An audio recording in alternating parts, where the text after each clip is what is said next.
Mary Magdalene in the Bible comes under the classification not of whore, not of criminal, but of sinner. The only word used that makes Mary Magdalene to us look black from the gospel text is the word sinner. What is a sinner if she is female? To the church, a whore. But the Bible didn't say that. What it said was that she was a woman out of whom went 7 devils. Now, that again, it's like the 3-day rule and many things. Once we know the wording, we can determine from the Dead Sea Scrolls and other documents precisely what that meant. And suddenly, in understanding a woman out of whom went 7 devils, do understand the word sinner, because they come hand in glove. Marys belonged to specific religious orders. Marys were bred to marry dynastic heirs. Elizabeths were bred to marry priestly dynastic heirs. Annas and Sarahs were bred to marry other dynastic heirs. And Martha's, the word Martha simply means lady, was bred to marry nobody. Marthas were wholly celibate forever. While Marys were being brought up, they were brought up under 7 opposition priests. The hierarchy at the time tested celibate females, just like the Church of Rome has its devil's advocate today, putting you to the test. These opposition priests were called demon priests. There were 7 of them. But when a woman became betrothed, the 7 demons went out. They would no longer belong to her, but the fact was, from that moment on, she was no longer a holy sister, because she was now going to get married. She was now tying herself to man, so in classification within the law, she became a sinner. Didn't mean she'd done wrong, it simply was a classification. She is now a sinner because she is not now sacred, and she is not now holy because the demons have gone. It was the demons that kept her holy. The church simply decided that a sinner who was a female had to be a whore. They knew no other way in which a woman could be a sinner, and that suited their purpose, and we'll talk quite a lot about that later on. But the fact that Mary Magdalene or anyone else of that era might have done all the things that people still do today doesn't warrant that she be put into some classification of being a criminal, even if she was taking specific drugs, because it's actually been proven that certain drugs were in very, very common use in that era by lots of people, and certainly in religious circles. So what I would like to do here is not to dispute the story, but to put it into perspective. She was not a sinner because she might have taken drugs, or because she might have taken this, or might have taken that. She was a sinner because she was now coming out of holy office to be married. Does that do it? Yes, thank you. Thank you. Hello, Lawrence. Hello. My comment, thank you, actually has to do with your use of the term soma, which I believe you just said was used for the living body rather than the word toma, which would have been used if Jesus' body had been dead. And just recently I was listening to a translation of the Bhagavad Gita in which I think it's Krishna speaking, and is speaking of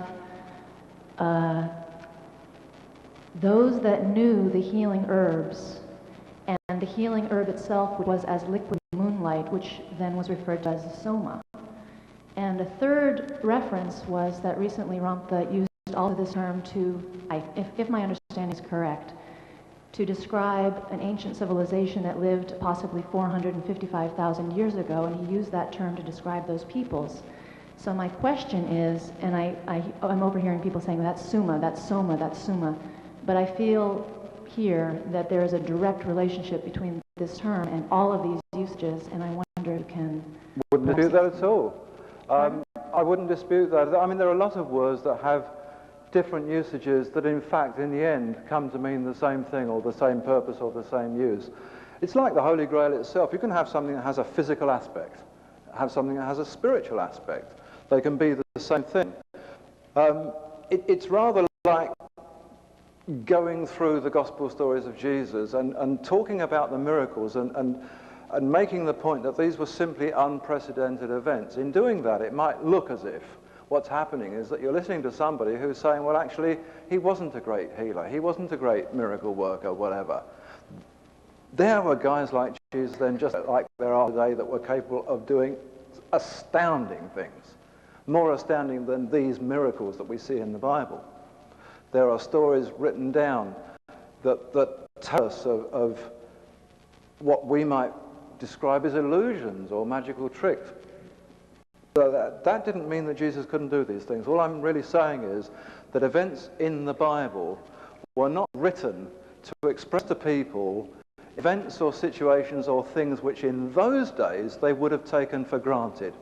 The fact that the Magi who taught Jesus could do feats of levitation, or that Jesus could perhaps do this or that, wasn't news. The news was the political information that was being moved around in the Gospels, and that's a different story. And so yes, it can be said that just about anything could be physical or could be spiritual, could be practical or could be supernatural. In the end, it doesn't matter. The word used in the Gospel that was translated to the English simply referred to a body. But a living body. As against, well, a body as against the corpse. I understand. Do you see? Yes, I particularly like stories of Jesus, born a Catholic, you know. But I revere this person, and I built my life around that until I read the word Ramta. Jesus, especially Mary, when the announcement was made to her by an angel that she was to have such a son, where did it come from, and was that true? Yep. And that actually, the angel. Well, that's something that I will, oddly enough, although it's slightly out of sequence, is something that I will refer to, because in dealing with the birth of Jesus' children, we can actually see what the story was relating to the birth of Jesus and what rules were broken that created the problem for Mary and Joseph. So I think probably best to tell you very shortly, I'll be dealing with that, and it will be quite close to the beginning of the second half. Yes, I don't think he ever died. Just be aware of one thing. We're talking here about a book that is about a bloodline, about the fact that descendant heirs pursued their inheritance and pursued the Grail message and the Grail code through history. This happened not just with the descendant heirs, it has happened throughout history to their adherents and their followers and their friends. One of the greatest musical exponents of Grail law and Grail code was the famous German composer Richard Wagner, who composed the great Grail operas Lohengrin, Parsifal. Wagner falls into this same category. He wasn't the first of his family to be associated with the bloodline, and he was not the last. And his great-great-grandson, Adrian Wagner, has recently linked up with me to produce a new musical composition called The Holy Spirit and the Holy Grail, and he's going to release his album in conjunction with me back in September. So I thought, just to prove the point that even Wagners are still writing Grail music, we'll play some for you tonight.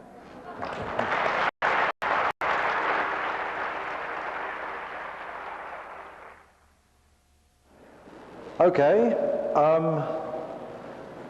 as they say, the thick plottons.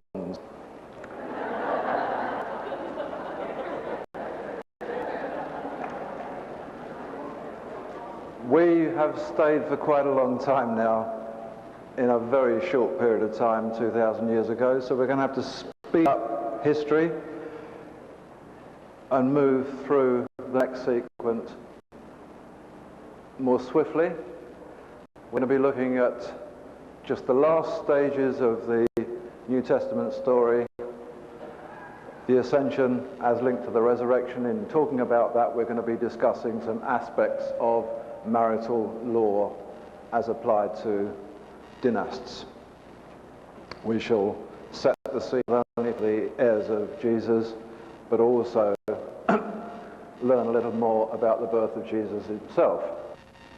So, crucifixion, resurrection. The resurrection of Jesus was not an important feature of the original Gospels, nor was it of great significance to the early Christians in Rome. One can walk, as I have done, the whole meandering length of the catacombs beneath the streets of Rome to find depiction upon depiction of Jesus, his life, his ministry, their drawings on the walls. There is not one single image of the crucifixion, the resurrection, or the ascension. And these were the Christians that followed St. Peter and St. Paul in Rome. This is not surprising because of the wholly symbolic and legal nature of the resurrection. It applied to death by decree. The third day rule was brought into operation. It was positively excommunication. It was a pretty normal thing. What was surprising was that Jesus did actually find a way to be raised under those circumstances. But it wasn't a big event in their eyes. What they found important was that within a Roman imperial environment, this man had bravely led a new way of thinking, a way of thinking that dealt with equality, liberty, freedom, harmony, all the things that are just as important today. If we look at the ascension of Jesus, the ascension as described in the Acts of the Apostles, the first thing we notice is that it is not called the ascension at all. This was a name given to it later on when the Roman Church doctrines were being drawn up. What the text actually says is, and when he had spoken these things, he was taken up, and a cloud received him out of their sight. It then continues a little later on, and it says, a man in white said to the disciples, why stand ye gazing up into the heavens?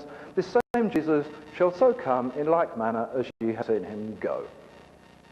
A little later in the Acts, it says, heaven must receive Jesus until the times of restitution. Restitution? Must receive? Why? What's that mean? Chronologically, the ascension, as told, can be dated precisely to AD 33 September, 6 months after the crucifixion. Isn't that the very month that Mary Magdalene was supposed to have her child? Yeah, it was. It was the law concerning Mary Magdalene's confinement that held the keys to the so-called ascension. Not only were there rules to govern the marriage ceremony of a messianic heir, there were rules to govern the marriage itself. The rules of dynastic wedlock were quite unlike the normal Jewish family norm. The parents of a messianic child were formally separated at the birth of that child. Even prior to this, intimacy between a dynastic husband and wife was allowed only in the month of December, or the equivalent, as they called it then. This was so that the births of heirs in important dynastic lines would always fall in the month of September, the month of atonement, the most holy month of the Jewish calendar. Indeed, it was this very rule which Jesus' own parents, Joseph and Mary, had broken. This was the reason why the Jews were split in opinion as to whether Jesus was in fact the true legitimate Messiah. When a dynastic child was born at the wrong time of year, the mother was placed prior to the birth in monastic custody. Simple reason: to avoid public embarrassment for having broken the rules. This was called being put away privily. And the Gospel states quite plainly that when Mary's pregnancy was discovered, Joseph, her husband, being a just man and not willing to make a public example of her, was minded to put her away privily. But in this instance, special dispensation for the birth was granted by the Archangel Simeon, who at that time held the distinction, Gabriel, being the angelic priest in charge. The Dead Sea Scrolls, the Book of Enoch, other documents detail that the archangels of the era, archangels, chief ambassadors, were the senior priests at Qumran, and they retained the traditional Old Testament titles of Michael, Gabriel, Raphael, Sariel, etc. In the case of Mary Magdalene, however, her first child was properly conceived and born within the rules in September AD 33. From the moment of a dynastic birth, the parents were physically separated for 6 years if the child was a boy, and for 3 years if the child was a girl. Their marriage would only be commenced at the designated time of restitution. Jesus will return at the time of restitution. Meanwhile, the mother and child would enter the equivalent of a convent. The father would enter the kingdom of heaven. Kingdom of heaven. Mystery. Kingdom of heaven, like so many words that we use today, can have more than one meaning, but essentially based around the same thing. The word parliament is a good example. What is parliament? Is parliament the concept of the people who govern? This is the parliament? Or is it the building? Palace of Westminster in London, that's parliament. So there are examples of the same definition being used for different things. Sometimes things had a physical dimension as well as a spiritual dimension. The kingdom of heaven was no different because the kingdom of heaven was essentially two things. It was physical, it was spiritual. But for one to exist, the other had to exist. The kingdom of heaven in its spiritual dimension is an awareness, a knowing, consciousness. But there has to be a place of teaching. There has to be a place to develop this knowingness, a question of bringing it about. And this was done in the kingdom of heaven. So it was both things. The kingdom of heaven was the Essene High Monastery at Merg by the Dead Sea. When the Messianic dynast, on the birth of his child, was conducted to the kingdom of heaven, he was taken there by the angelic priest under the direction and supervision of the leader of the pilgrims. In the Old Testament book of Exodus, Israelite pilgrims were led into the Holy Land a cloud. Think of the symbolism, think of our stars and lepers and whatever. In accordance with Exodus imagery, just like the names of the angels, the scrolls tell us that Exodus imagery, Old Testament imagery, was used throughout, and the person who was called the leader of the pilgrims, who led the pilgrims, just like in Exodus, had a title, and that title was the cloud. So if we now read the Acts verses as they were intended to be understood, we see that Jesus was taken up by the cloud, the leader of the pilgrims, the kingdom of heaven, the high monastery, the man in white, the angelic priest, so that he would return at the time of restitution when his earthly marriage was restored. It made complete sense to the people at the time.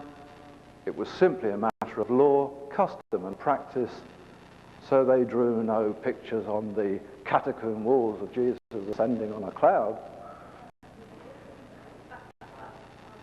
We can now look at St. Paul's epistle to the Hebrews, and for all of Paul's somewhat fanatical methods of teaching, and remember, Paul's fanatical methods of teaching to some extent had to be what they were in the early days. He was the first to be sent out into the imperial Roman domain.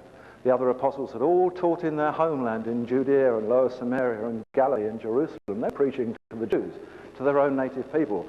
Paul was sent out into a world where there were pagan gods for every faction and every country, and these gods were born of virgins and had risen from the dead and had done so many things. So before he could get the message of Jesus across, his God had to have done all of these things and better. So the fanaticism was there. It was competition. One has to excuse Paul for that, and one sees, one progresses through his epistles and through the Acts, that although the resurrection, in the way that St. Paul taught it, was very important to start with, it diminishes and is never mentioned again for the longest time. When we read St. Paul's epistle to the Hebrews, he is talking very straightforwardly and earthly about a straightforward event, about the ascension. He defines the ascension in some greater detail, and he explains how Jesus was admitted to the monastery when he previously had no entitlement to priestly office. He tells that Jesus sprang through his father Joseph in the Davidic kingly line of Judah, a tribe that held no rights to priesthood. This was the reason why the raising of Lazarus was a miracle. It was allowed, Jesus having no rights to priesthood. These rights were the prerogative of the tribe of Levi and the descendants of Aaron, not to the house of David. And so once more in the life of Jesus at the Ascension, Paul tells us that a special dispensation was granted. He wrote that for the priesthood being changed, there was made of necessity a change also of the law. As a result of this change in the law, it is explained that Jesus was enabled to enter the priesthood, to enter the kingdom of heaven in the priestly order of Melchizedek. And so in September AD 33, the first child of Jesus and Mary Magdalene was born. There is no reference to this child being a son at that time in the gospel entry, as there is for the two subsequent births, so we know that this child was a daughter, and we have that confirmed chronologically because Jesus' next physical appearance at the time of restitution is exactly 3 years later in AD 36. We then see, by studying the chronology, that in AD 37 a second child was born, and then another in AD 44. The period between the two births to the second restitution was 6 years, denoting that the child was a son. The fact is also conveyed by the use of cryptic wording, the same cryptic wording that applied to the first son that applied to the second son. We know that there were two boys here. We also need to know this from other documents, but I'm showing you how the Gospels actually tell us the story. In accordance with the scribal codes as detailed in the Dead Sea Scrolls, everything cryptic within the Gospels is set up beforehand with some other entry. And this perpetuated into the Acts of the Apostles as well. Once the codes and allegories are understood, they never, ever vary. The same thing means the same thing every time it's used, and whenever that meaning is required, it's used every time. Messages conveying information about fertility and new life are positively established in this way for those with ears to hear by the parable of the sower whose seed bore fruit and increased. Whenever births and deaths are dealt with in the latter Gospels and the Acts following the telling of that parable, the word bore fruit and increased are used. Similarly, the Gospels explain that Jesus from the outset was called the Word of God. John tells us at great length about this. And the Word of God was made flesh, and the Word of God, he came and dwelt amongst us. Jesus increased, that is to say, he had a son. The dates that those entries come chronologically in the Acts positively conform not only to the 3 and 6 year dynastic rules to the times of restitution, they also comply with Grail-related literature coming from the Templar environment. Probably the most misrepresented book in the whole of the New Testament is St. John's Book of the Revelation. Misrepresented by the church, that is, and not by the book itself. The book is quite unlike any other in the Bible. It is dubbed with terrible supernatural overtones. Its straightforward imagery has been savagely corrupted to present the text as some form of foreboding or prophecy of warning. But the book is not called the prophecy, it is not called the warning, not called the foreboding, it is called the revelation. What does it reveal? Chronologically, the book of the Revelation precisely follows the Acts of the Apostles, and it is separated only because various epistles and letters have been put in between those books to destroy the chronology. The book of the Revelation is in fact the continuing story of Jesus, Mary Magdalene and their sons, particularly their eldest son, Jesus, the Justice. It follows his life, it details his marriage along with the birth of his own son. The much misunderstood New Testament book is not a foreboding, it is not a warning, it isn't even a prophecy, it is a revelation. Following the first century Jewish revolt in Jerusalem, the Roman authorities, under orders from General Titus, were reputed to have destroyed all records, public and private, concerning the lineage and family of Jesus. The authority to carry out the searches and the burning came directly from the emperor in Rome in AD 70. But as confirmed by historians, particularly by Julius Africanus of Edessa, later on the destruction was far from complete. Relevant papers were retained by family members who progressed the messianic heritage from the Holy Land into the West. Papers also, before the temple finally fell to the ground, were hidden in the vaults, and they were unearthed by the Templars some centuries later. And they backed up everything that the early historians like Africanus said. The inheritors were called the Desposnyi. It simply means heirs of the Lord, it's a Greek word. For centuries, the Desposnyi were pursued by Roman dictate to be put to sword by imperial command. The affairs of the Desposnyi are recorded by Eusebius, the 4th century bishop of Caesarea. Earlier records confirm that their persecution by Rome was formally operative right into the 3rd century. Additionally, Africanus and others stated that messianic heirs remained socially active by way of a strict dynastic progression. Indeed, by the 4th century, the Desposnyi were already prominent founders of the great Celtic kingdoms of Britain and Europe. Jesus, as we know, was referred to as the Christ, a Greek definition, has a number of allied meanings, but in essence, Christ, Christos, King. In saying Jesus Christ, we're simply saying King Jesus. His royal heritage was of the royal house of Judah, the royal house of David, and that is mentioned numerous times in the Gospels, although rarely taught by the Church. As already discussed, ordained priests were called fishers. We know that Jesus was raised to the priesthood in the high order of Melchizedek, Michael Zadok. So in this regard, Jesus also became an ordained fisher. So his legacy from that moment in time was that of a priest Christ, a fisher king. Prior to the birth of Mary Magdalene's second son in AD 44, she was exiled from Judea following a political uprising in which she was personally implicated. Along with Philip, Lazarus, and some retainers, she traveled by arrangement with King Herod Agrippa II to go and live at the Herodian estate near Lyon in Gaul, which later became France. We learn of this flight not just from Renaissance Magdalene artwork, not just from books of European history, but from the book of the Revelation itself.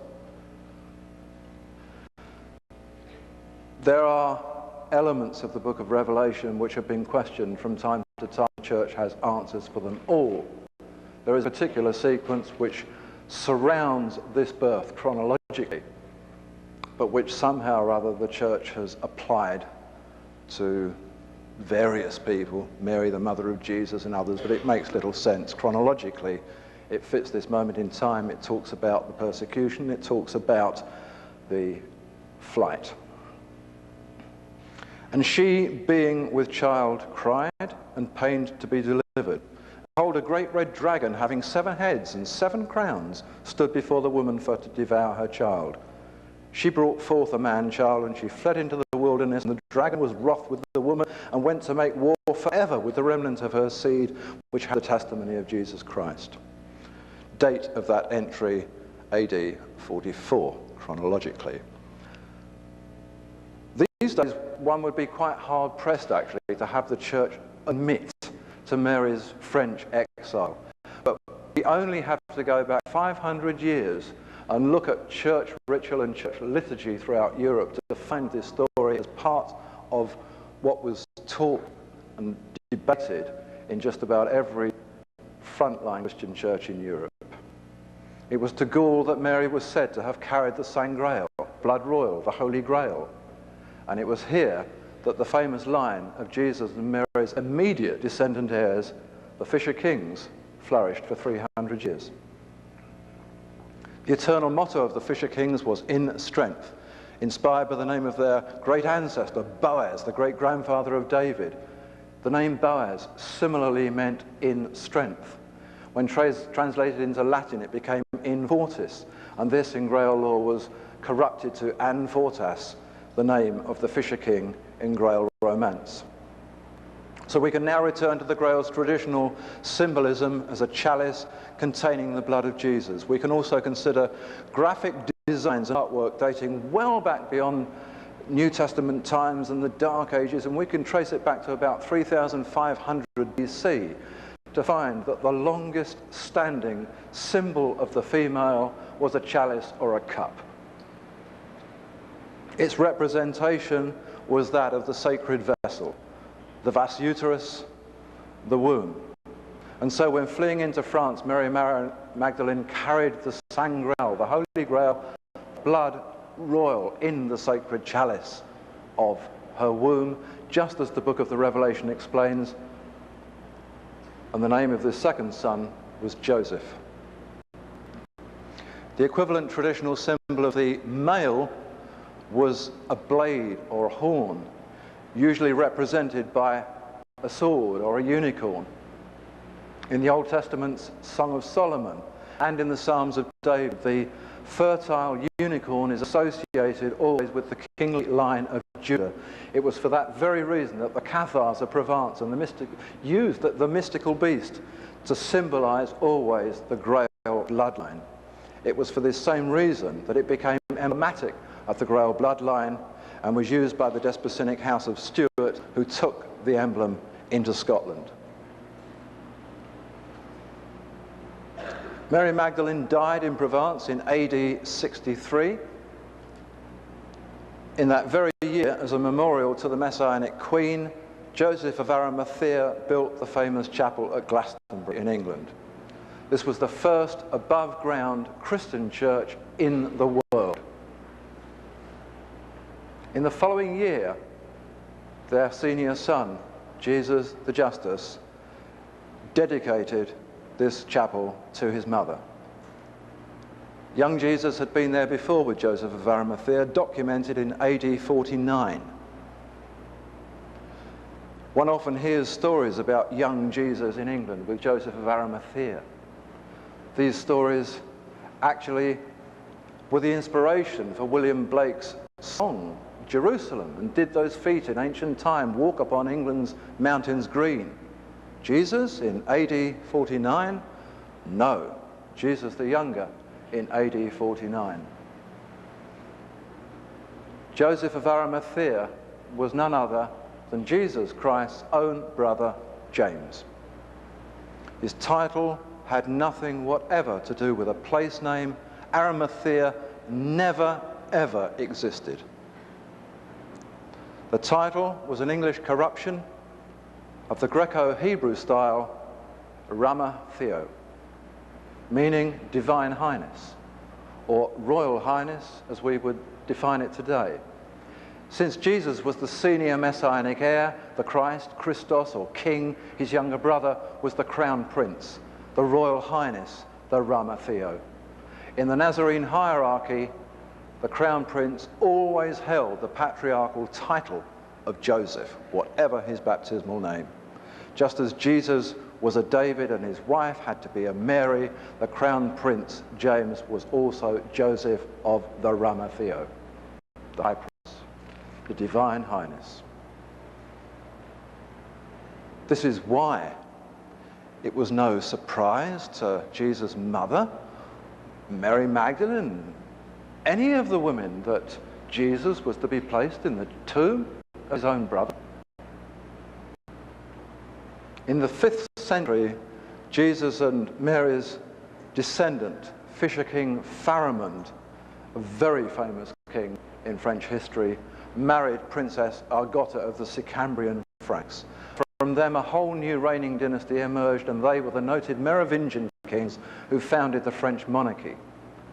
They introduced into France the fleur-de-lis, the ancient Jewish symbol of circumcision, and it became the French royal emblem and remains so today.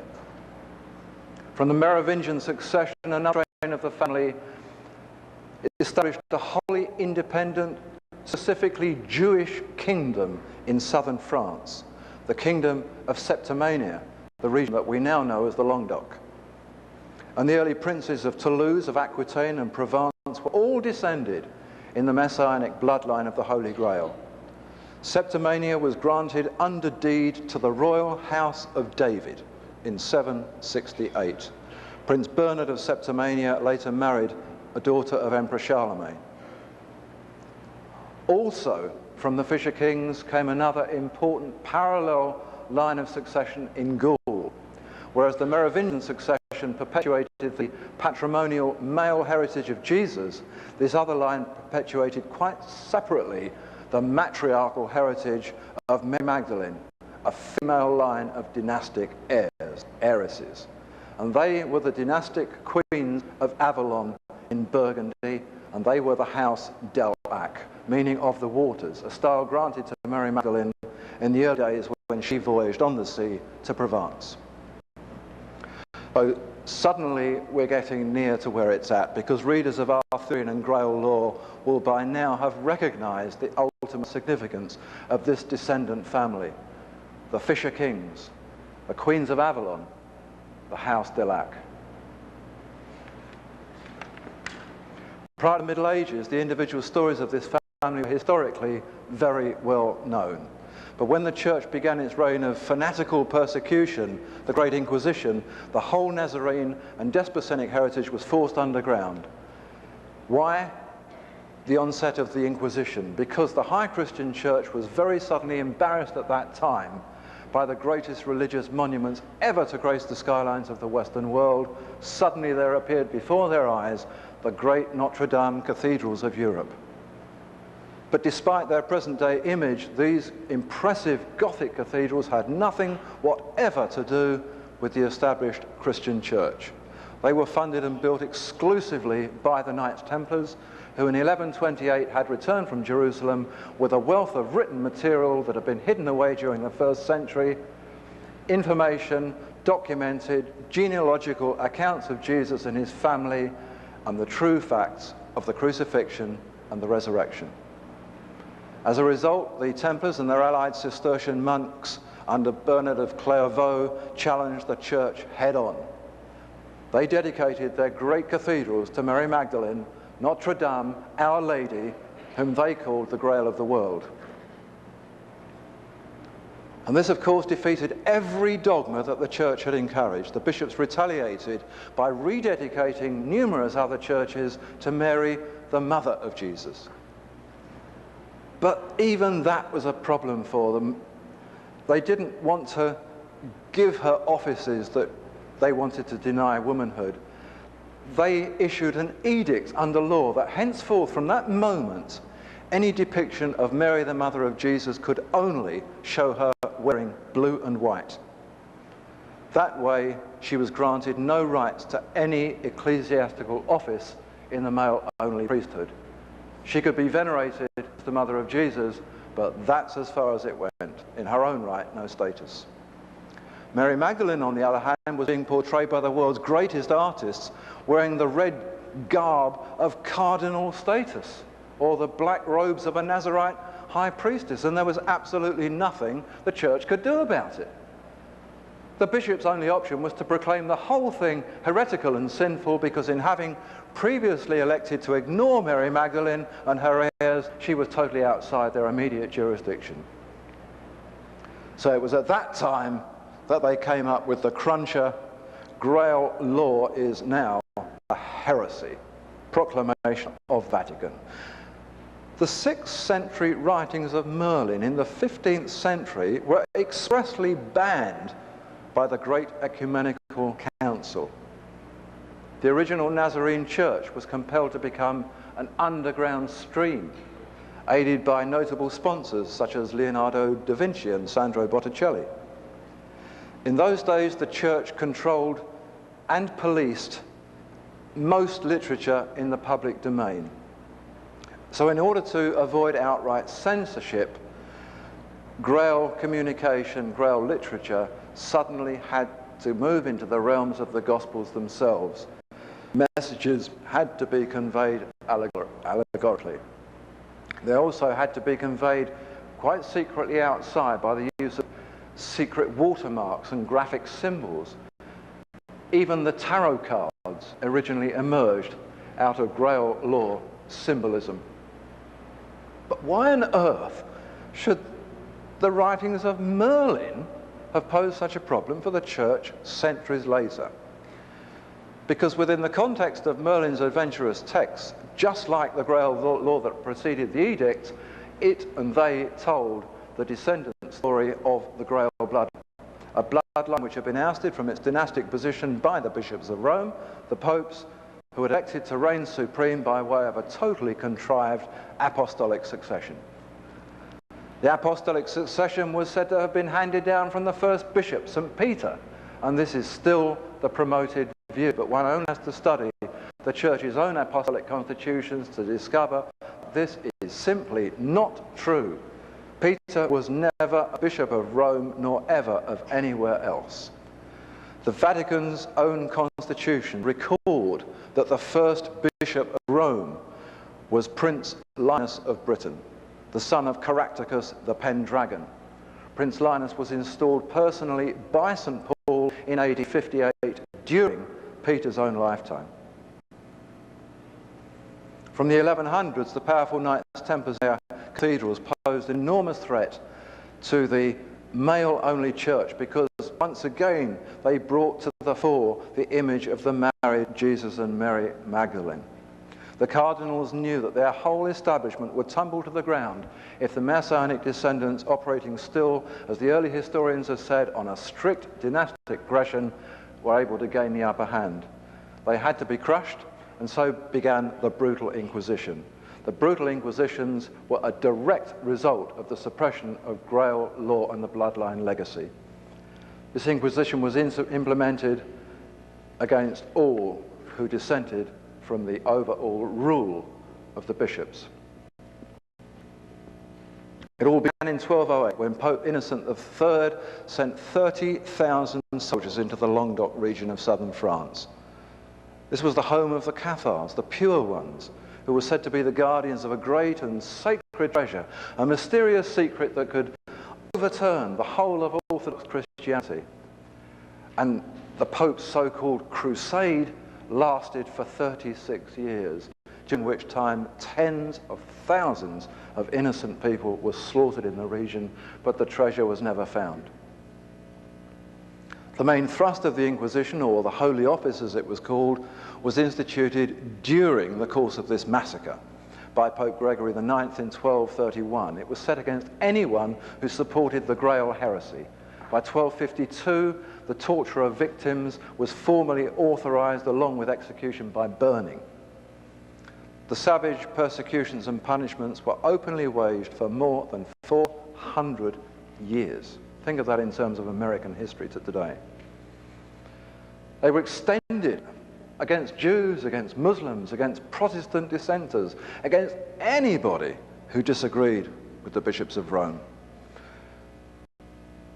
But the Inquisition was never, ever formally terminated. As recently as 1965, it decided to change its name. And it is now the Sacred Congregation. But, in theory, its powers are still in force. The descendant heirs of Jesus and Mary Magdalene posed an enormous threat to the Christian High Church because they were the true leaders still of the Nazarene church movement, by then within the Celtic church structure. In real terms, the Roman Church should never have existed at all. It was no more than a hybrid movement. It was comprised of pagan doctrines, sort of attached to a fundamentally Jewish base of the early Christians in Rome. Jesus had been born in 7 BC. We know that not only from documents outside the Bible, but specifically from the 2 Bible entries that we talked about that discussed the first and second birth. 7 BC. He was 12 in AD 6 at the moment of his first year of his community life. The birthday was on the 1st of March. But in order to comply with messianic rule, he had to have an official birthday in September. Our Queen in Britain, to comply with certain dynastic rules, still has a real personal birthday and an official birthday that we celebrate. Different times of year. So, Jesus has a birthday on the 1st of March, and he has an official birthday on the 15th of September. Suddenly, in the 4th century, Emperor Constantine, in setting up the new Roman Church, doesn't like this at all. He ignores both of these dates and decides, way after the event, that the new Christ's Mass Day should be on the 25th of December, specifically so it coincided with the Roman pagan Sun Festival. Later, at the Synod of Whitby in England in 664, the bishops met again, the Great Synod. They at that time expropriated totally the traditional, long-standing Celtic festival of Easter, the goddess of spring and fertility. They gave it a whole new Christian significance. Nobody who was a Christian before 664 had ever heard of Easter being anything to do with Christianity, certainly not anything to do with crucifixions or resurrections, but from 664 it was changed. The goddess of spring was out of the door, and suddenly we have a new Christian festival, and moreover, the Celtic festival date was very close to the Jewish Passover, so they changed the date as well. So Christianity as we know it has actually evolved as a composite religion. It's actually quite unlike any other major religion today. If Jesus was the living catalyst of this religion, then Christianity should and must rightly be based on the teachings of Jesus himself. Is not Islam based on the teachings of Muhammad? But Christianity has never been based on the teachings of Jesus. Certainly not taught as a fair-minded social ministry with people as its benefactors. Christianity is based on the teachings of the church, and they are actually entirely different. There are a number of reasons for this, the first of which was that Jesus was deliberately sidestepped within the Roman Church in favour of the alternative teachings of St. Peter and St. Paul. The teachings of St. Peter and St. Paul are not only documented in the Roman Christian annals of the early years, they're also talked about at length in the Nazarene and Celtic church annals. St. James the Just himself decried them as heretics. The first person ever to claim that the Roman Church was heretical. Only by removing Jesus from the front line could the popes and the cardinals possibly reign supreme. When formally instituting Christianity as the state religion of Rome, once they decided to adopt it, Constantine actually declared that he alone, as a right from the beginning of time, was the only Saviour, Messiah of the Christian world, and Jesus was moved out of every Christian document for years. He came back when the Trinity debate began, because there was this mythical son to suddenly put in position. The only way for the Roman Church to restrain the heirs of Mary Magdalene was to discredit Mary herself and to deny her bridal relationship with Jesus. But what of Jesus' brother James? he too had heirs, as did their other brothers, Simon, Joseph, and Jude. And I've had so many people say to me, where on earth do these brothers come from? They come from the Gospels and every other document. They're listed, they're mentioned, they're talked about. Yes, he had brothers, and the Gospels specifically refer to Mary just about every time when they're talking of Jesus as Jesus being Mary's firstborn son. Anyway, Mary's motherhood itself had to be repressed. She was a virgin, Mary Magdalene was a whore. Neither of these descriptions was mentioned in the Gospel, but there was actually another problem, because if Mary was a virgin, then she couldn't have actually been quite normal either.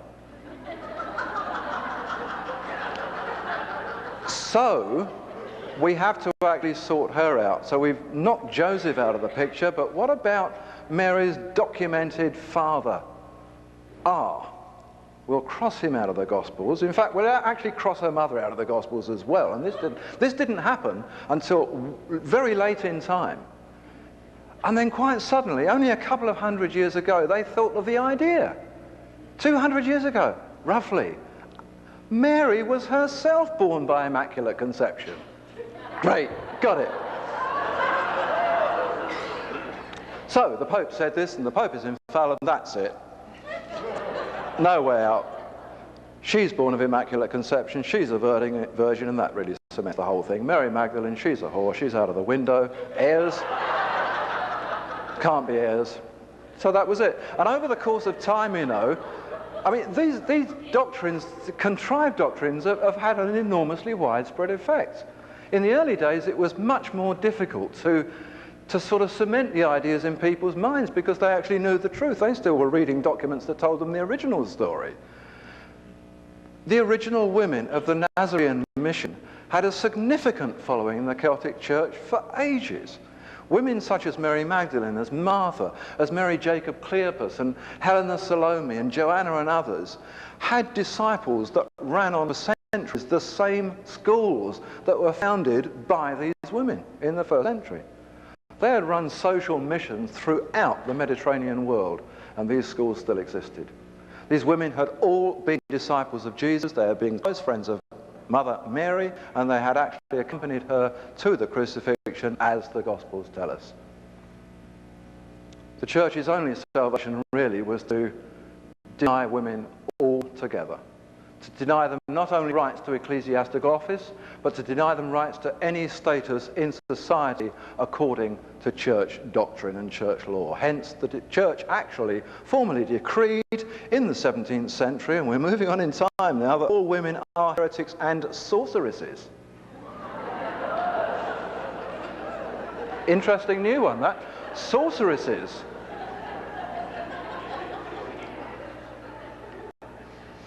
Very interesting that that edict ties in precisely with the beginnings of the great witch hunts that went on for 250 years.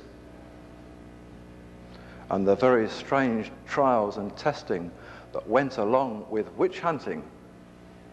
We have to throw you into the water, I'm afraid. If you drown, it proves that you weren't a witch. That's fine. If you don't drown, it proves that you are, so we'll burn you.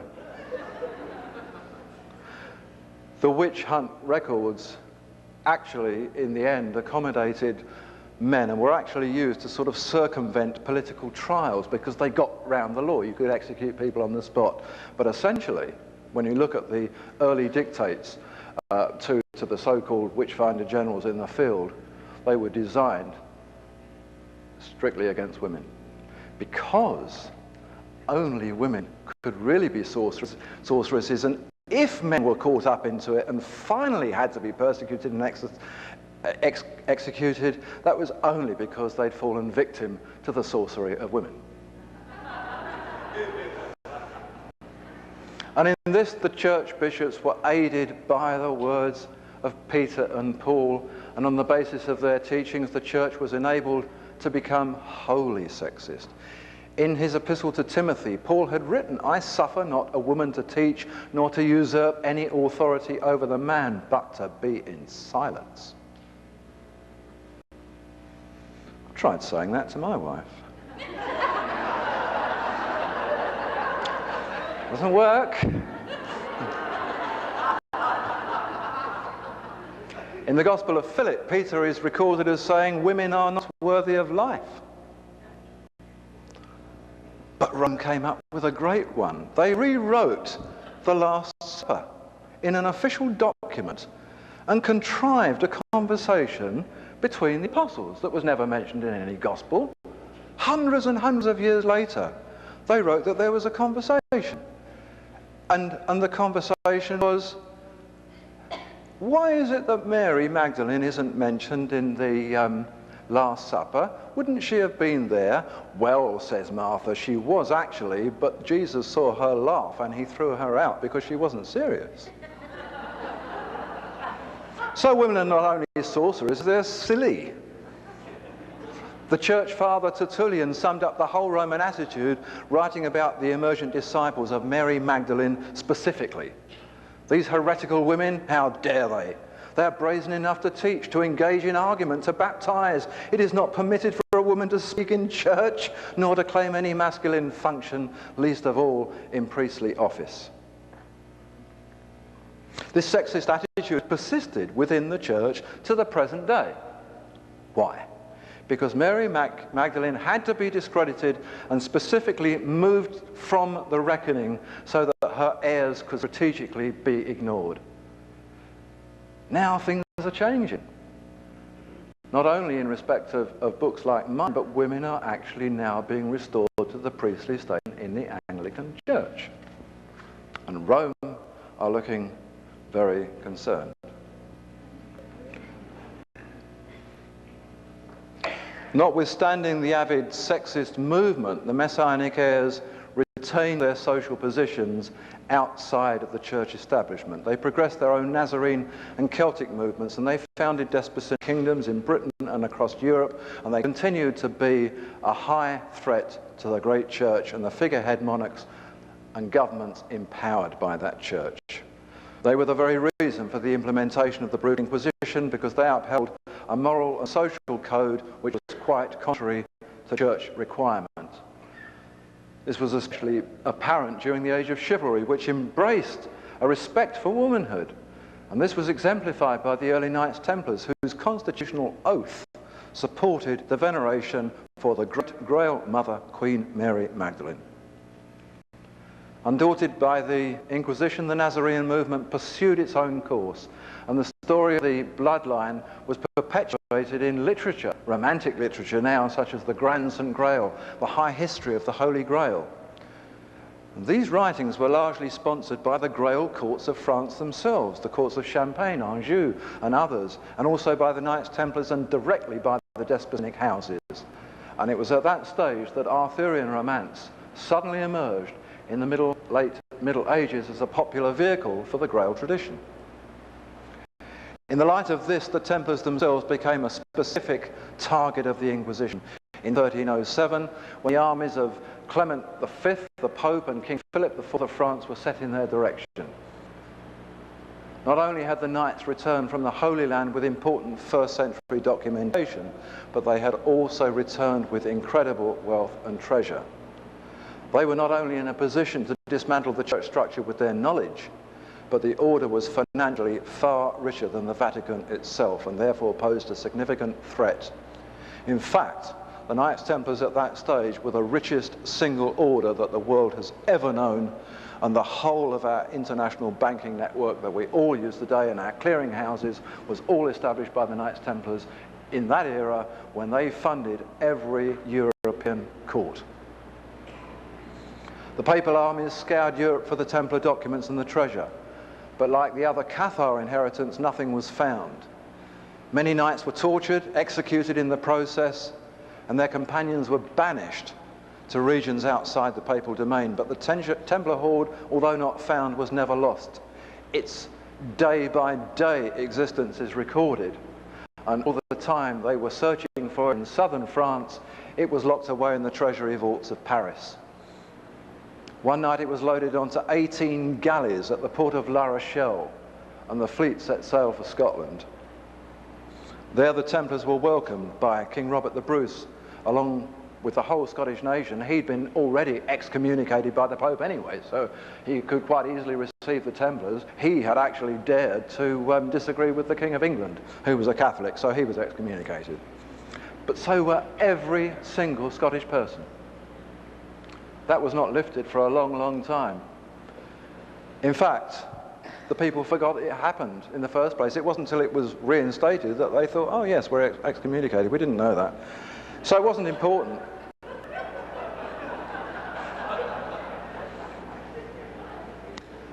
The Templars and their treasure from that moment in time, apart from an offshoot order in Portugal, remained in Scotland. The Templar treasure today remains in Scotland. The Knights fought with Robert the Bruce at Bannockburn in 1314 to regain Scotland's independence from Plantagenet England.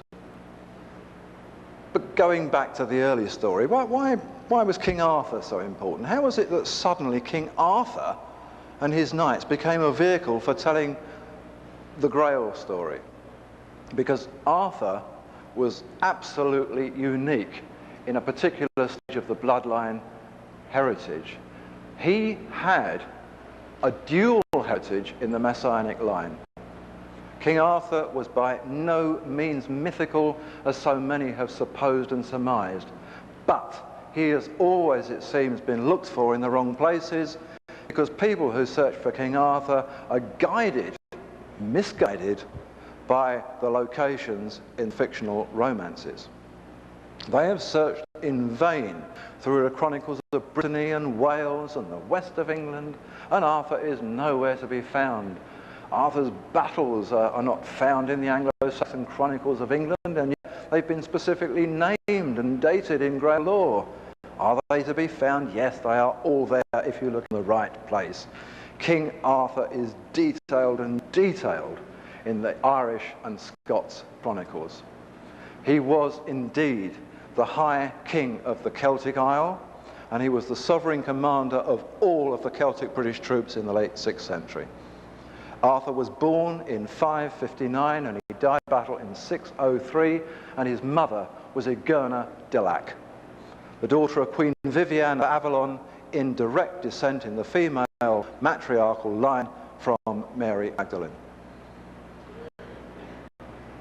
His father was High King Aidan of Dalriada, Western Highlands of Scotland, which are now called Argyll. And Aidan at that time was the British Pendragon, the head dragon, the King of Kings, in a direct Nazarene descent from Jesus' brother James. So King Arthur was special. He was not the last, but the first to be born out of a union between the line from Jesus and from his brother James.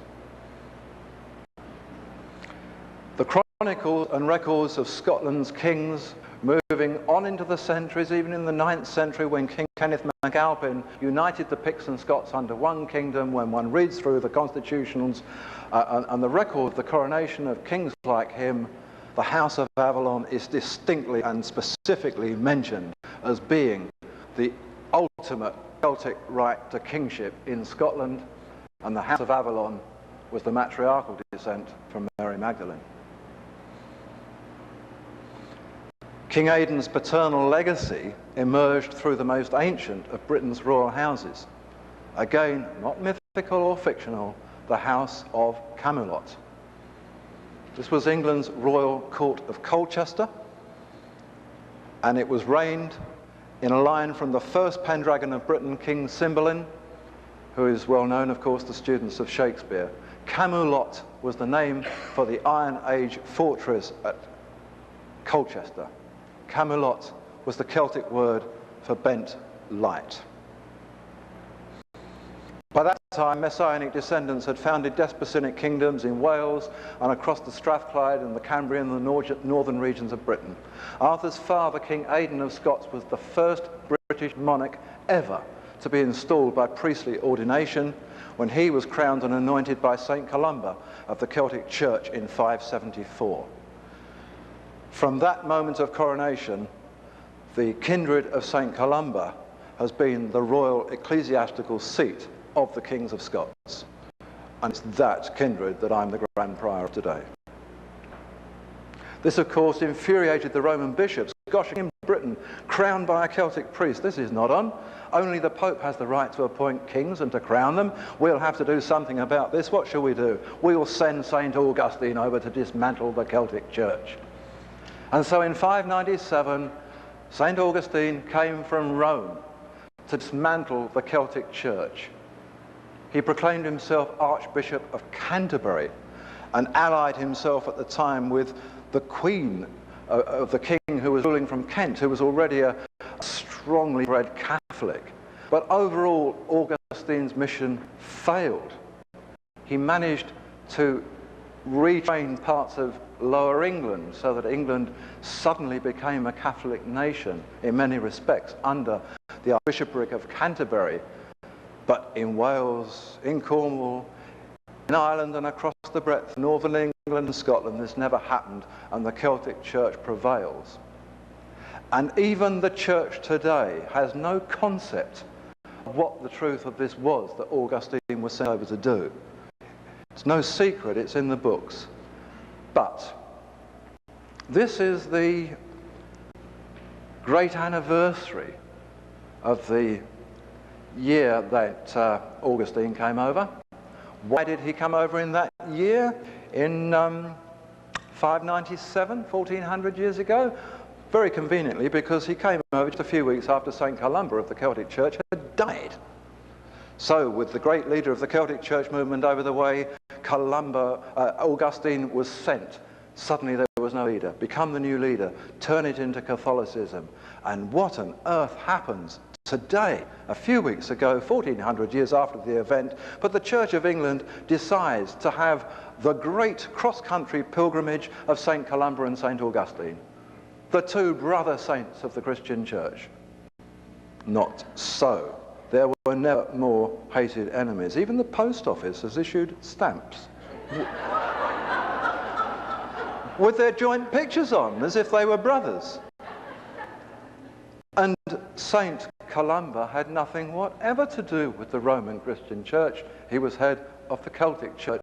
He was head of the Nazarene movement. He was head of church that supported the Royal Bloodline, fronted by the Desposnyi. And in fact, St. Columba's own heritage came through a very separate line from the Royal House of David, which had moved into Ireland some time before. An important fact to remember about Grail dynasts is that they were never, ever, when in operation, territorial governors of lands. Like Jesus himself, they were designated guardians of the people. The Merovingians of Gaul, for example, were kings of the Franks. They were never kings of France. Robert the Bruce, the Stuarts, the successors, were kings of Scots, never kings of Scotland. And it was this implicitly social concept which the High Church found so difficult to overcome, for the bishops preferred to have dominion over territorial kings, while the people's senior lord and master was supposed to be the Pope.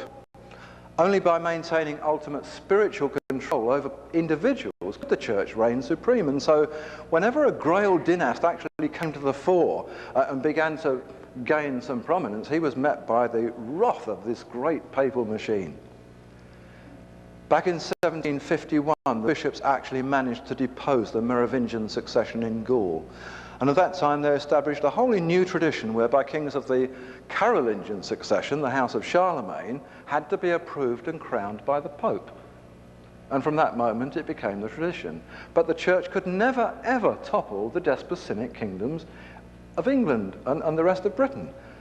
Parts of England have been dismantled by Germanic Anglo-Saxons by force of arms, but the Church never actually managed to dismantle it, certainly not in Scotland in the longer field of time. Even by the Middle Ages, long after the Norman conquest of Britain, the Nazarene Church and the cult of Mary Magdalene, this was a big cult, for want of a misused word today. The following of Mary Magdalene, right up to the 15th and 16th century, was enormous in Britain and Europe. Women's rights of equality at that time, as recorded, were still predominant within the Celtic church structure. The Nazarene rules were still obeyed. There were women high priestesses, and the church hated it. The underlying principle of the Grail monarchs was always one service, and we get back now to the Messianic code established by Jesus. The true Grail dynasts were king. They were guardians of their realms. They never ever ruled. This key aspect of the Grail code was perpetuated at the very heart of nursery tale and folklore. Never ever in any story that you have ever read did a valiant cardinal or bishop rush to the aid of a damsel in distress. Or an oppressed subject. This has always been the realm of the Grail princes and their appointed knights. The Grail code recognizes advancement by merit. It acknowledges community structure, but its rule is entirely democratic. So whether apprehended in its physical or its spiritual dimension, the Grail belongs to leaders and followers alike. It belongs also to the land, it belongs to the environment, and it requires that all should be as one in a common, unified service. Throughout the ages, parliaments and governments have had as much trouble as the church in confronting this messianic social code. The position is no different today. Presidents and prime ministers are elected by the people. They are supposed to represent the people. Do they? In actual fact, they don't and they can't, because presidents and prime ministers are always affiliated to a political party. They achieve their positions by way of majority party vote. When it comes to wider scale elections in the bigger domain, not everybody takes trouble to vote. Sometimes there are more than two parties to vote for. At any given time, as now, here and back in England and Britain, more than half the people of the country are not represented by the political party in power.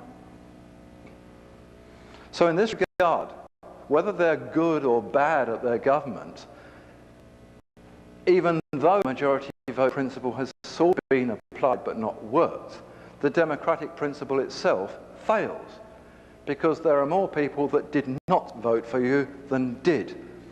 So what emerges, as we said right back at the beginning, is that we see not government by people for the people, but simply government of the people.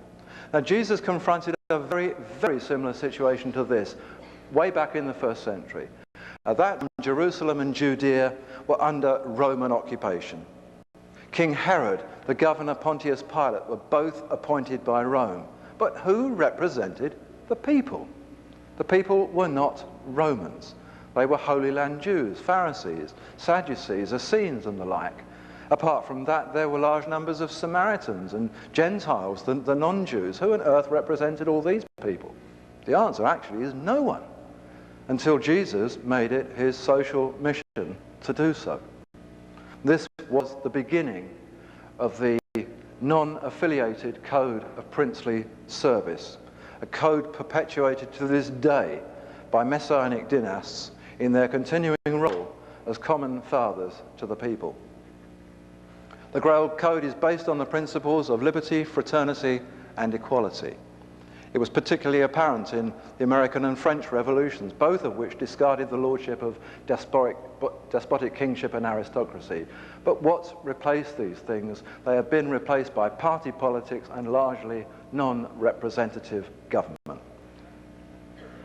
America truly has an enviable written constitution.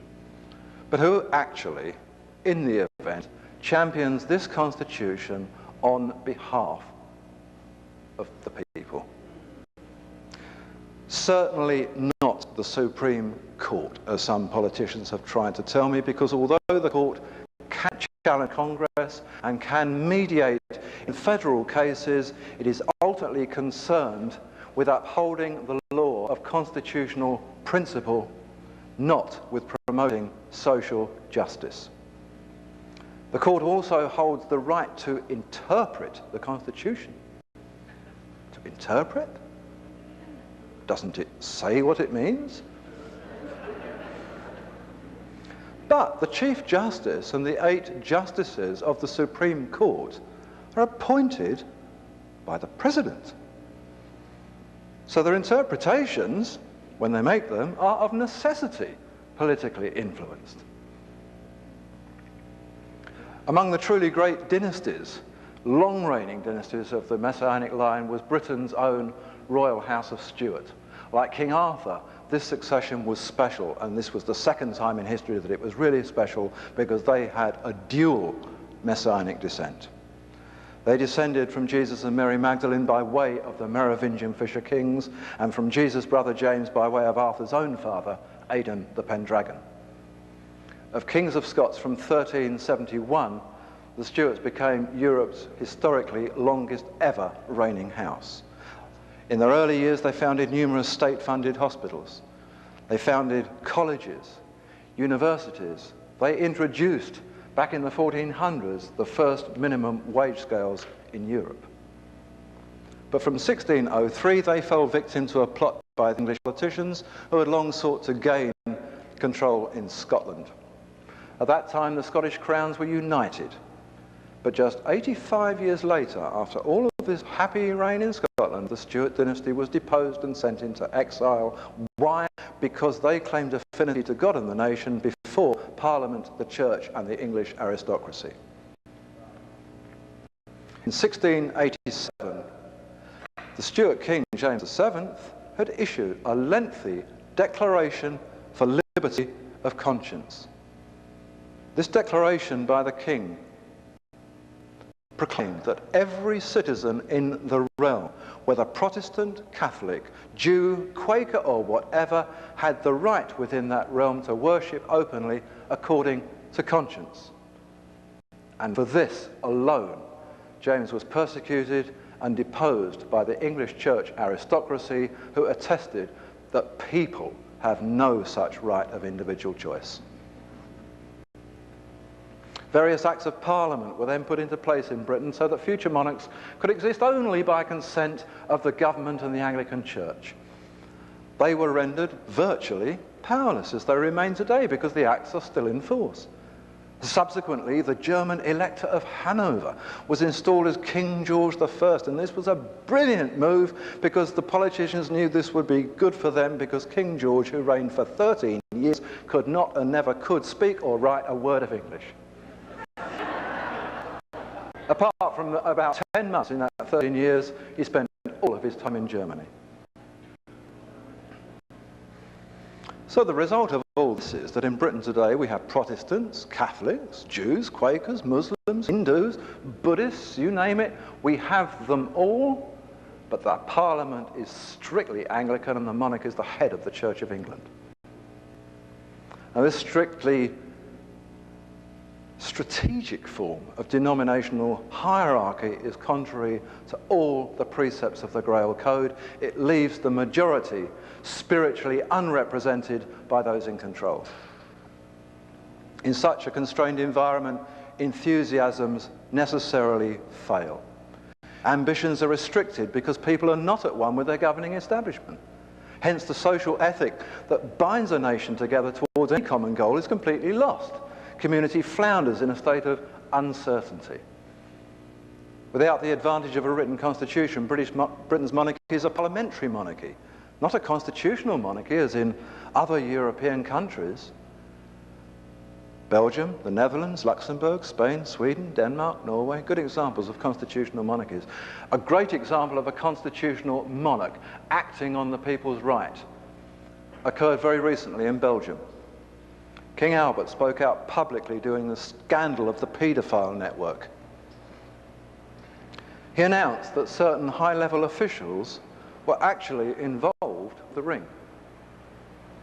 The government press in Britain and Europe immediately retaliated, saying that he should keep his opinion to himself, at which over 300,000 people took to the streets of Brussels to support their king.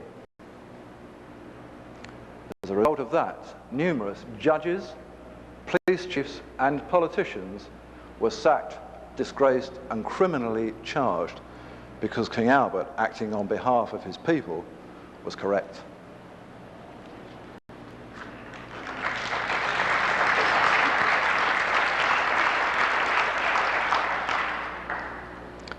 Throughout the Stuart era, the American people had been quite content as residents of British colonies.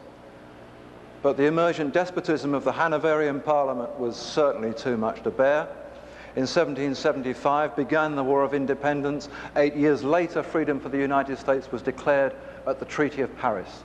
A constitution was then drawn up by the American fathers to be enacted in 1789. The original model for this constitution was actually Scotland's own 1320 Declaration of Arbroath, the very written constitution of Robert the Bruce that was being denied to the Scots people in their own homeland. America's constitution was based on other things too. It was based on Indian rights of law, which themselves had derived from aspects of Scottish right Masonry. These were upheld by the Jacobite Royal Society, to which, as I mentioned earlier, eminent Americans such as George Washington, John Adams, Benjamin Franklin, and others were all attached. George Washington actually had a personal line of ancestry direct from the Royal House of Stuart. In Britain, the Stuart Society and the Royal Society within included Grail champions such as Isaac Newton, Samuel Pepys, Christopher Wren, Robert Boyle, Francis Bacon, and many other leading Rosicrucians. And these men were the greatest of all Britain's scientists, doctors, philosophers, architects. The church, one by one, pronounced them all heretics. In establishing the new republic, the American fathers decided that actually it would be wise to appoint a constitutional monarch. Someone to be a guardian of the realm, somebody who could actually operate quite independently of party politics. This way the Constitution could be upheld and protected by its own champion on behalf of the people. So, to whom did they turn? In November 1782, George Washington sent a 4-man delegation to the St. Clement Palace in Florence. On their arrival, Washington's ends sought an audience immediately with none other than Charles III Stuart, better known to us all perhaps as Bonnie Prince Charlie. They offered him at that time the crown of the Americans, and in 5 family records and in the records of everyone that was there in the US State Archives, the conversation is recorded like a script, person by person. Only 36 years before, Prince Charlie had failed to regain the crown of Scots from the Germanic rulers in Britain. But when the Scots families had emigrated from their own country in tens of thousands after the Battle of Culloden, a great many found their way to America. Today, there are more Scots in Los Angeles, New York City, and North Carolina alone than there are in the whole of Scotland. These Jacobite families not only fled to North America in the 18th century, but they were largely instrumental in promoting the concept of American independence. They had not managed to defeat the Germanic House of Hanover at home, but here was another chance. They helped, and this time the campaign was successful. At the time of George Washington's invitation, Prince Charles Edward had applied to the Pope for a divorce. He had no legitimate heir. He was no idea what his future was going to be. He declined the offer, and what he says is, if I die without an heir, then because I am the de jure King, Prince of Britain, the House of Hanover could automatically reclaim America back when I die. As it transpired, he married again 3 years later at the Church of the Apostles in Rome, and he fathered a legitimate son in 1786, so the Stuart line was itself preserved. Nonetheless, the Westminster Parliament got a hold of this and veiled the whole succession in Britain by producing fraudulent translations of wills. They couldn't disguise the issue in Europe, because in Europe the family records were perpetuated truthfully in the papers, and the registrars today hold all the documentary evidence, births, deaths and marriages and the like of that family from that date. The legitimate Stuart succession now rests with Prince Michael Stuart, the 7th Count of Albany, who is president of the European Council of Princes and is the guy that very kindly wrote the foreword in my book. And next spring, his own book, Scotland, the Forgotten Kingdom, is scheduled for publication by the same publisher, by Element Books, and that is a must for any Scots here or people interested, because boy, that is enlightening about what really happened in English and Scottish history. So tonight we've had a bit of an overview of Bloodline of the Holy Grail, and the book, century by century, takes us through the story of a resolute royal dynasty, the descendant heirs of Jesus and Mary Magdalene, who've struggled against all odds through the years to preserve the Messianic Grail Code. Within the book there are no less than 46 genealogical charts detailing the various lines of descent, generation by generation. But why has this information been suppressed for so long? Why is it coming to light now, today? The short answer to this, as we've seen, is that the information has been suppressed by power seekers who seek to serve their own ends rather than serving the communities they are supposed to represent, whether we be talking about churches or governments. Some things are not easy to suppress in the short term, but the easiest way to suppress something in the long term is to promote something else in its stead from a very vigorous power base. These days we call it market force advertising. Also, to persecute and execute champions of the truth, that's a good move, because that gets rid of them. And in the course of time, what happens is that the original facts are forgotten and actually no longer taught. But today we're in a wholly new age of questing, and you people are more expert at this than even I. Many people have grown so disillusioned with the establishment dogmas that prevail, but they know up here and in here that there is actually something better and more important to believe in. We live now in an age of satellite communications, sound barrier travel, computers, the internet, you name it. And in such an environment as this, news travels so quickly that the truth is almost impossible to restrain. And so the very fabric of the male-dominated church and its governmental structures are now being questioned by any intelligent person. It's generally perceived, and it's blatantly obvious, that the old doctrines of spiritual control and territorial management just do not work. Actually, we've given them a few centuries. That's long enough. Let's try something else, and people are saying this openly now. More and more people are searching for the original, uncluttered roots of their faith. They're looking for their true purpose for themselves and for society as a whole. They're looking for a more effective forms of administration to combat the all too apparent slide that we're seeing into a general social and moral decline. What they're questing for is the Holy Grail. The quest for new enlightenment is considerably heightened now as we approach the new millennium. There's a widespread feeling that this millennium gives us a baseline on which to pin a new renaissance.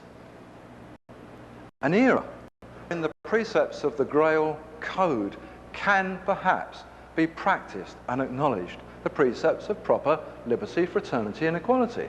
Because the word renaissance means rebirth. The word rebirth means resurrection. But there's an ordinance which governs this resurrection, and it's governed this resurrection for the last 2,000 years, and Grail law has said it loud and clear for centuries. Only when the wound of the Fisher King is healed will the wasteland return to fertility. That is the only time, it tells us, when we can really expect the true spirit of the Sang Grail to return.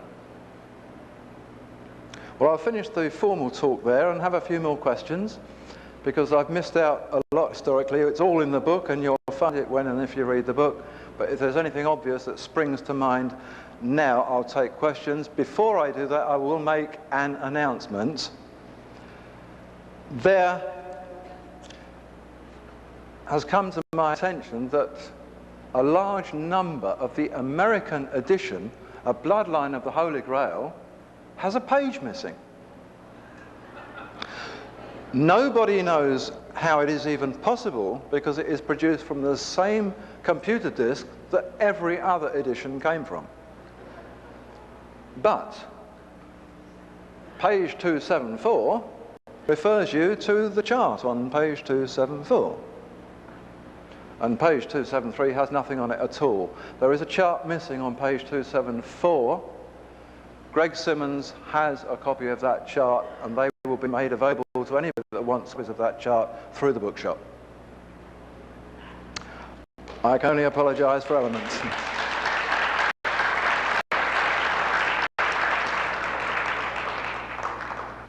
Thank you for coming. I'd like to honour you this evening for your magnificent talk. I read a book called Holy Grail across the Atlantic, and it talks about an island off Nova Scotia called Oak Island, and the possibility of a lot of artefacts being buried there that they're having a lot of difficulty digging up. Do you know anything about this? I didn't just hear the last bit. They had difficulty digging up? A lot of artefacts. What happened is this burial site. This is Bradley's book, isn't it?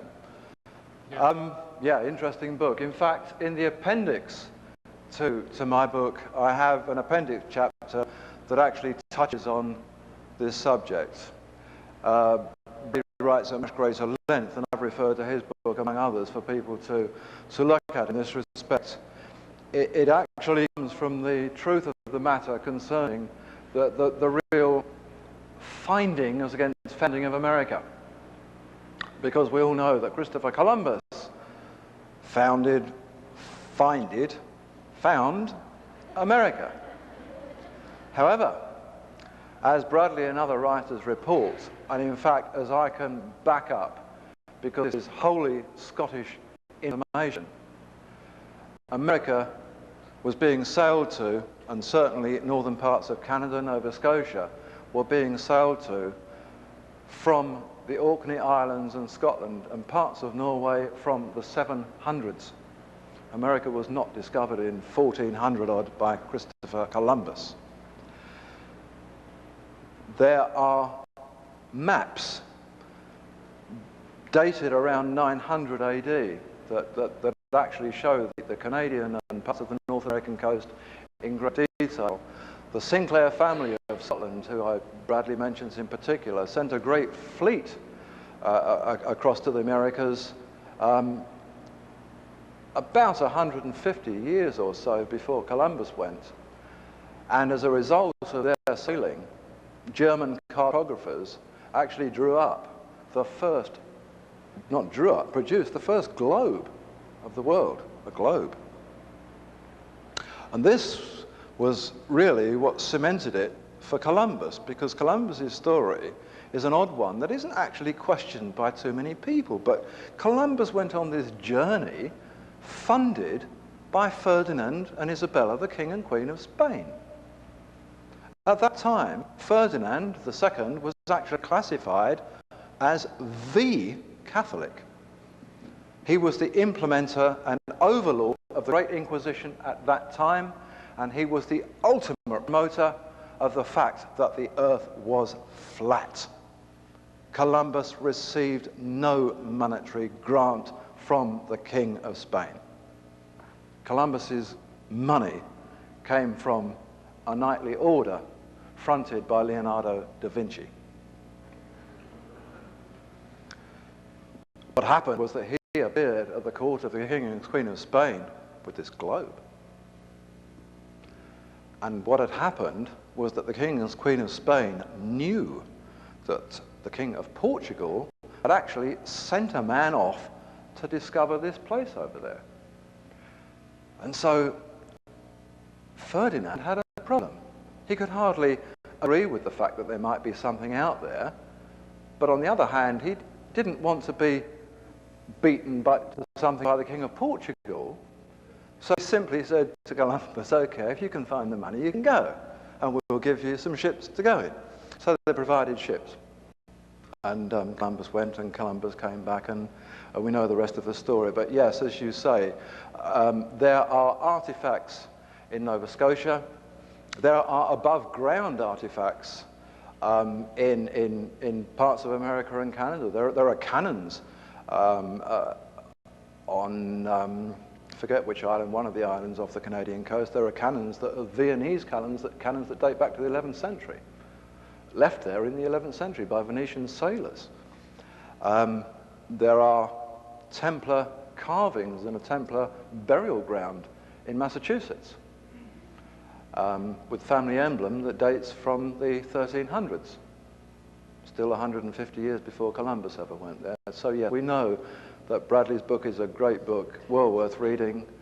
goes much deeper into it, but there are artifacts, there are buildings. There is a Templar round tower also at Rhode Island, Newport on Rhode Island.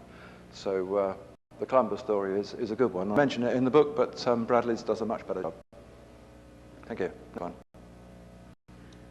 I want to thank you for coming. I found your talk very fascinating. It's really very interesting.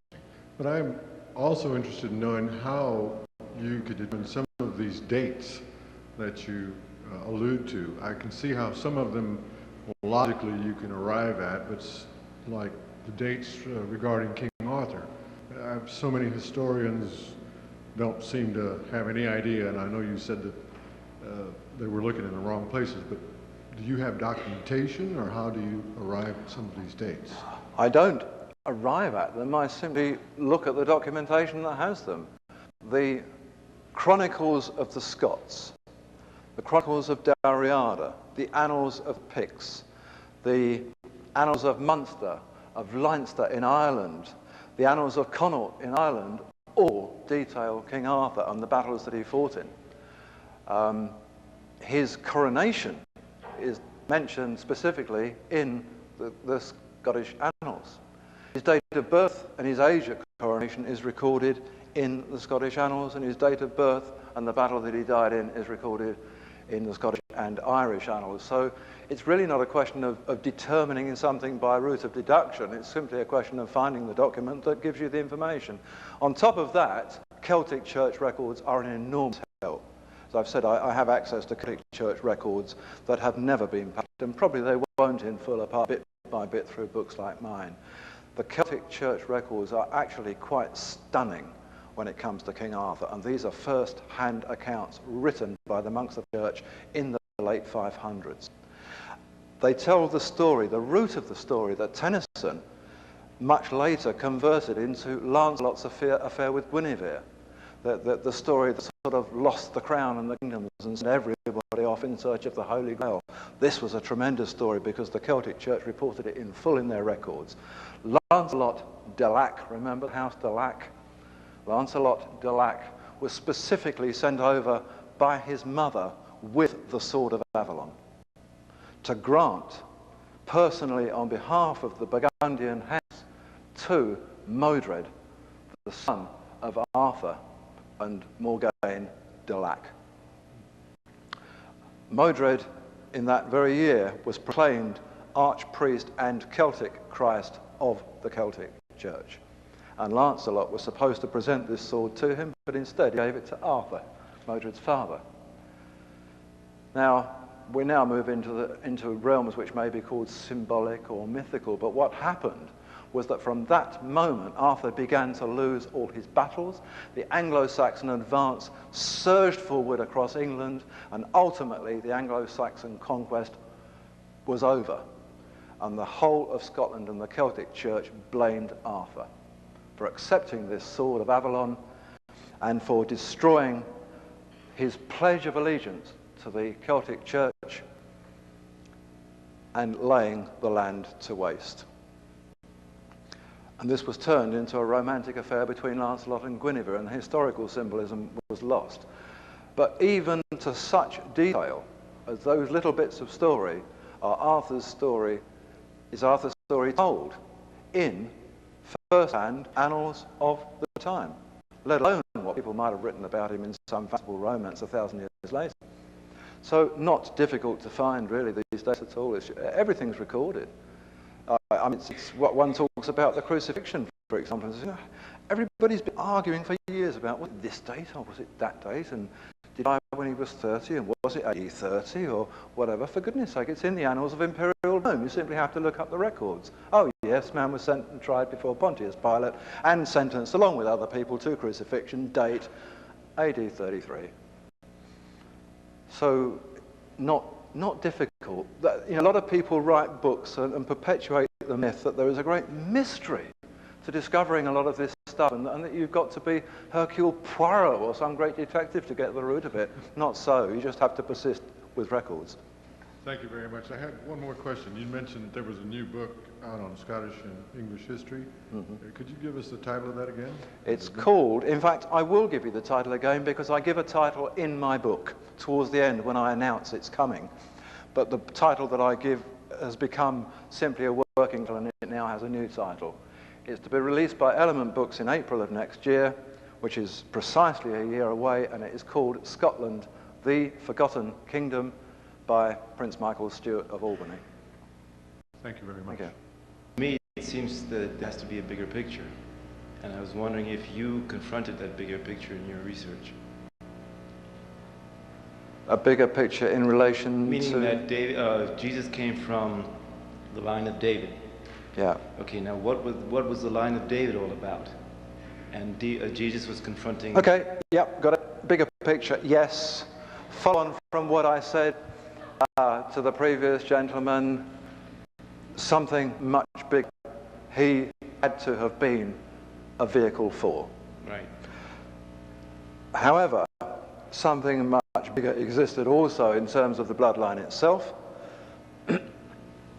And whereas the picture that I turned into my triangle from Jesus to the present day does that, my next book begins in 5000 BC and goes through, even from that point in time, it starts with 12 family lines. In fact, a couple of thousand years before Adam, family lines, generations, marriages, coming down to that point.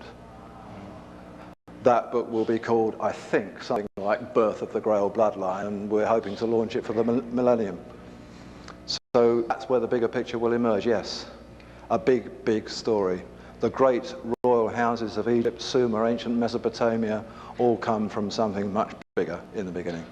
Okay, the next question is that you mentioned something about the structure of this government, and that how that the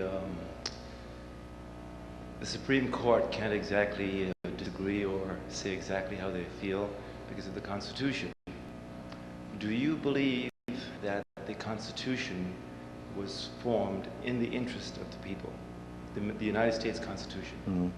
Well, I mean, the first part of the question is that the Supreme Court actually has ultimate powers, and one can see why in a federal situation like this that somebody, some group has to have some sort of powers of mediation.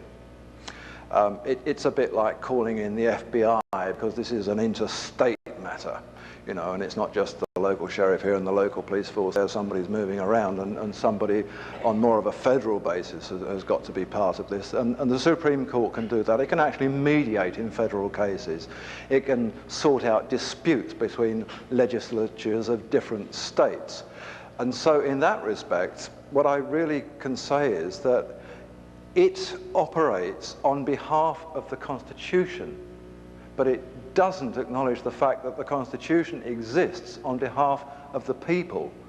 What it seems to perpetuate is the myth that the Constitution exists by right of the law. So it perpetuates the rule of law, not the rule of social justice. Exactly. Do I think it was constructed with the people in mind? Absolutely. I think, and I've studied constitutions a lot, particularly the American Constitution, because I worked with these American lawyers on it for months and months and months, producing this concordance that was never published anywhere, apart from being available in England in a sort of bound form. The American Constitution, believe me, is brilliant. Brilliant. But it has more amendments than Constitution.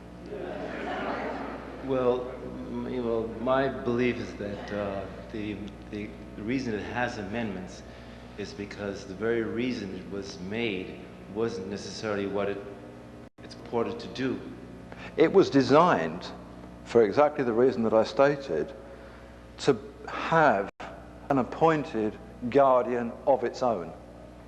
But it never got that second part. The Constitution exists in a brilliant form. In fact, I mean, if one compares, as I've done before the days of computer expertise, side by side in a line, every one of the world's written constitutions, whether it's Europe's, Australia's, Canada's, or whatever, and put America's in there, in actual fact, America's allows for generally a greater freedom of access for people, because in essence its rulings were more liberal and not so well defined as those of other countries. Now where it falls down is because of these lack of refinements and definitions, in that from time to time somebody actually does have to come along and say, we have to interpret this. Yes, the Constitution says I can bear arms, but does that actually mean I can go around shooting people? Gosh, what does the Constitution say? It doesn't say. We have to define this. We have to have an amendment. We have to have an addition. But the problem is that legally, what's happened, and this was what I got involved in, is that with the right to interpret the Constitution, the court can, at any time, only take into account, if it wants, one aspect of what the Constitution says about that particular subject that's under debate. And it can rule on that aspect. It may know of, but doesn't have to take into account 13 other entries on the same related subject, which might actually turn the whole thing upside down. You said that the genealogical research you were commissioned by 33 families. Is that correct? Not separately on one specific day, but over a period of time. Over a period I worked of time, for 3. yeah. Yeah. And some of these records you used were private, things that were kept in the family for Sure, yeah. years and years, and Yeah. they didn't have a problem with you using It was the one reason why I was appointed historian to the whole council. I see. You know, I mean, I don't get requests from a group of individuals within a group of people at any given time to do anything. But I am the officially appointed historical genealogist and historiographer through the council to each of these families, and because of that, to their chivalric orders and offshoots. So what I have is the right of access that comes with any right that any employee of any company, I suppose, would have. There's no point in making you a hospital administrator and shutting up all the cabinets to hold the records and they're going to help you do your job. And it's exactly that, you know, the information is the right there. So, yes, in doing my job for them, I created a book for us. Thank you.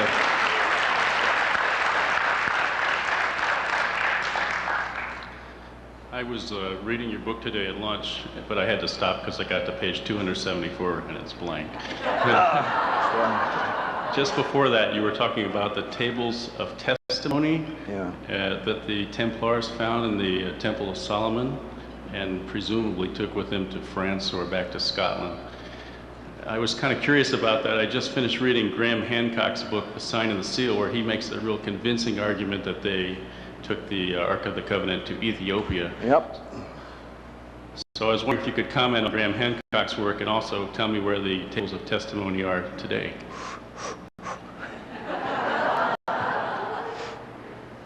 Tables of testimony,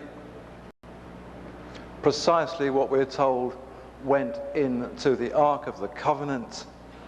10 Commandments, forget it, read what it says.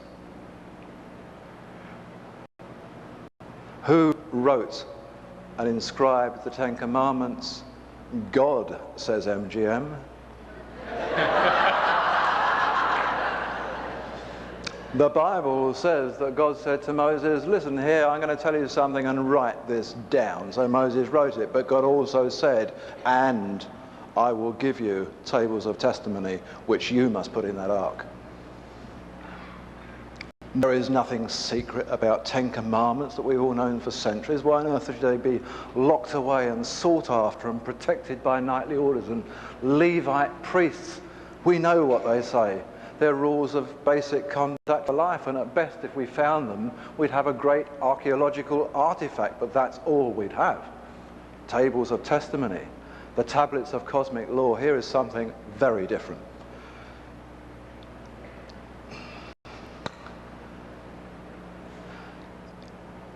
Where are they today? Oh, Graham Hancock. Yes, let's deal with Graham Hancock. That's an interesting one because it's actually a very good book, and I like Graham a lot, and he does some good work. But Graham Hancock fell foul of the word Ethiopia. The word Ethiopia is actually even used in Genesis. But Ethiopia never existed in the time of Genesis, and not for a great long time afterwards. The country that eventually became called Ethiopia was Abyssinia. So at any time prior to the name change, which was centuries in, what and where was Ethiopia? Ethiopia was one of those words that we use, not as a place name, as a word, much like words like Avalon have come to be used within Celtic law. It was the place of the unknown, or the place that we're going to call Ethiopia, but are not prepared to tell you where we really mean. It was not a place. It was an excuse for naming a place that didn't have a name, or the name wasn't to be divulged. The tables of testimony went with the Ark of the Covenant to Scotland. That is where I shall start. So. Thank you. Okay.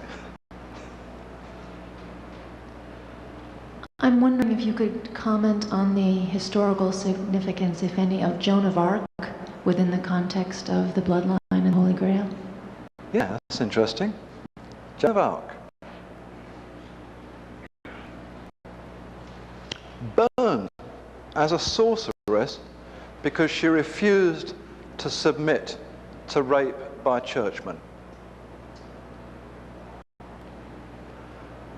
Joan of Arc, history tells us, approached the court at Chinon to claim that she had received a vision, a word, a command to lead the French armies to besiege the English fortress at Orleans, and she, the great shepherdess army leader, could defeat the English, who in fact had governed France for some time before that.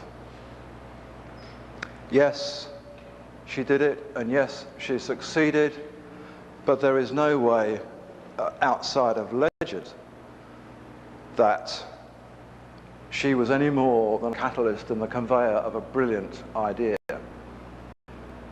She was actually granted the whole of the Scots gendarmes. She had armies controlled by 7 major captains of the French forces, and she had the great armies of René d'Anjou, the King of Anjou, who some say was probably her lover, but he was certainly very close to her. René d'Anjou at that time was the helmsman of the Priory of Sion. And the Priory of Sion at that time was deeply integrated with Scotland and the Sinclairs, who had been to America, and the families were all totally related. Joan of Arc's family was related to René d'Anjou's family, who were related to the Sinclairs, who were related to the Kings of Scots, who were related to Columbus.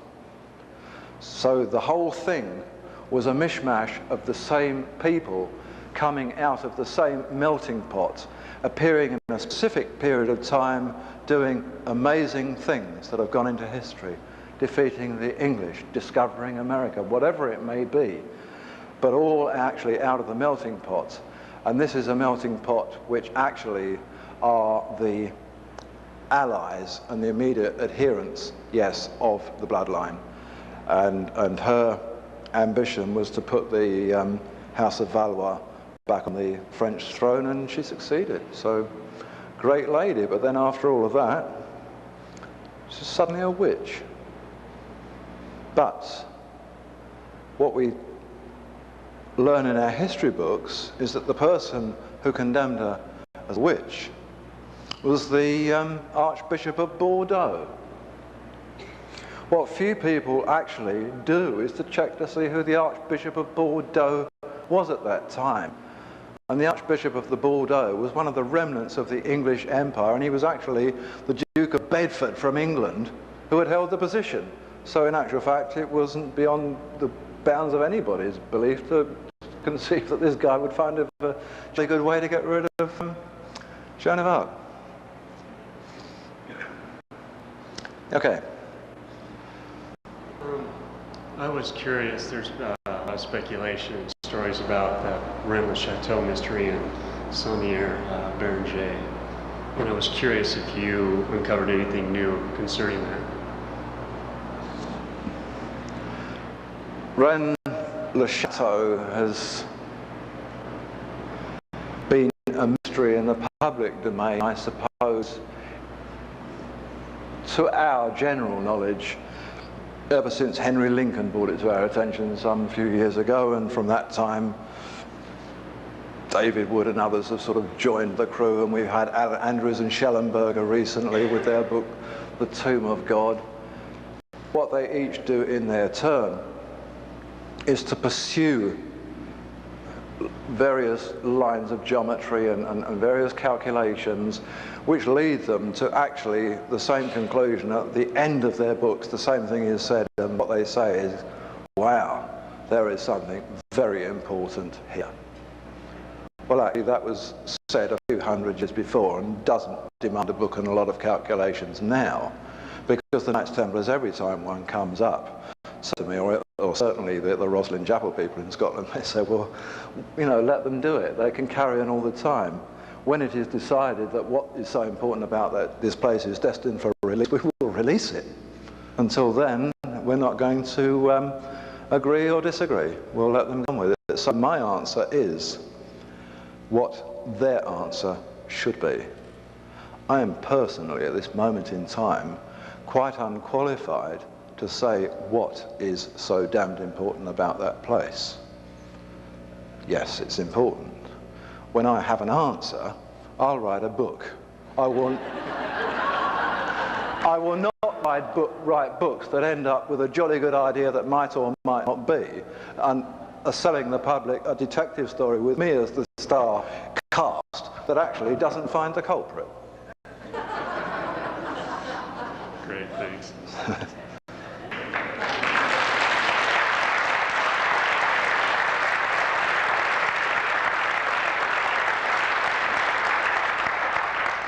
Well, they've moved the microphone, and I guess that probably winds it up. I think it's still today, I'm not really sure. Thank you ever so much, all of you. I've had a whale of a time. I'm glad to see that you're still awake and that you're smiling, so life's good.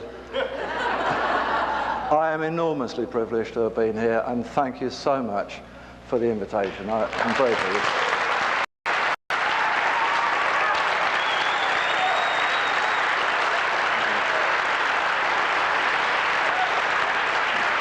Thanks a lot. Thank you. Bye-bye.